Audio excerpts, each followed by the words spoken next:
4 separate terrorist attacks in 4 months left 36 innocent victims dead and more than 200 in hospital. Today's report has confirmed that 3 of the attackers responsible had been on MI5's radar. 22-year-old Salman Abedi, who targeted Manchester, had twice been a subject of interest to intelligence services, but those inquiries were closed.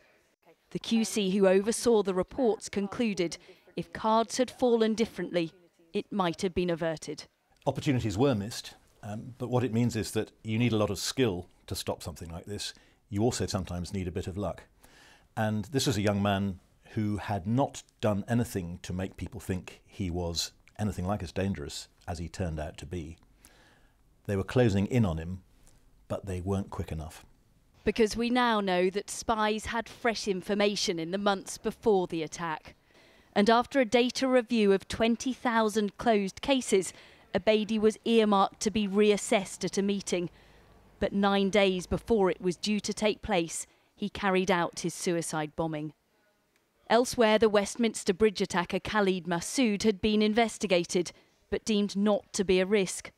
But the London Bridge ringleader Khurram Butt was an active case. They had intelligence he wanted to plan an attack, but twice operations were suspended because of limited resources. Kane was there that night. His memories are still vivid.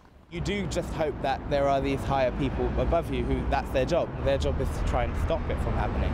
But it does make you feel a bit more uneasy to think that, well, this could just certainly happen again. There could be people walking about that have got an open case.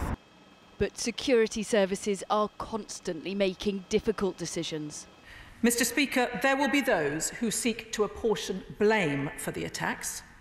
We should be united in our clarity that it lies squarely with those cowardly acts killed 36 innocent people this year and those who encouraged them. If we've got 2,000 or 3,000 people being watched by the police and security services, you have to have an enormous amount of resources to do that, and quite frankly they haven't got enough to cover, and probably would never have enough to cover the number of people that are deemed to be a threat. The report is not damning. It doesn't accuse police or MI5 of mistakes or apportion blame. It does say lessons have been learned and they will make us all safer.